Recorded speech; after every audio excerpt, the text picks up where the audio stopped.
Hi, I'm Kenneth Jackson. I teach history. I'm especially interested in New York City history and urban history. And I've been in New York now for 48 years.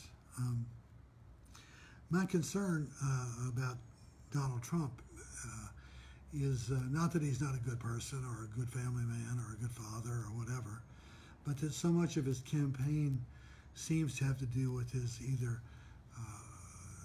self-made man narrative in New York City, or many of the things about New York City. And I would simply like to point out that the way you make a lot of money as Donald Trump is, first of all, you have a very rich father. You're born with a silver spoon in your mouth, and you have at least $20 million, which might be, $200 million in today's money. So it helps if you can start off with a very nice sum of money to begin your career. Now, Mr. Trump made some good decisions. The Grand Hyatt Hotel in New York was clearly one, and the Riverside Yards, the railroad tracks down in the 60s along the Hudson River in New York in 70s. So he's not always been unsuccessful, but his reputation is of someone who makes deals with people, developers, contractors, architects, and then doesn't pay them everything that they have earned, and then says, sue me.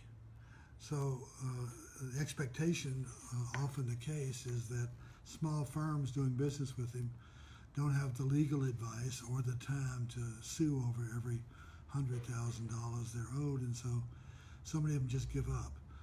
And so Trump does not have what we would call an A1 reputation as a business person in the city. And finally, I've noticed that much of his appeal seems to be based on the fact that he's philanthropic, that he's generous, that he gives lots of money away. Well, I haven't seen his income tax returns or other things, but I can say, I think with some authority in New York City, is that he's not thought to be an especially generous New Yorker. Now, New York has benefited over the decades with some exceptionally generous families who've put their name, the Rockefellers being most notable, but there are all sorts of families who've given enormous sums of money. David Rockefeller himself just recently $100 million to the Museum of Modern Art. David Geffen, $100 million.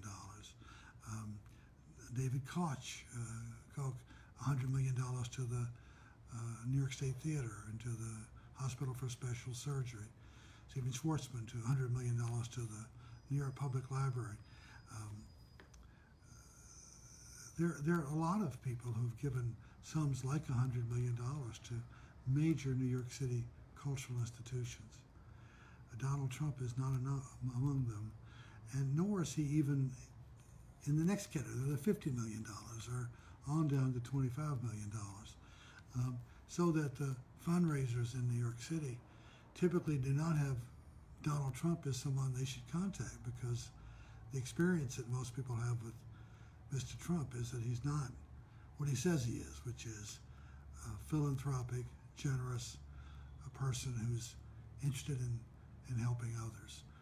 So I think those kind of three pillars of his appeal, that he's a self-made millionaire, that he's a good businessman who will do things for the small businessman, and that he gives away money, that he cares about the ordinary person, don't hold up under close scrutiny.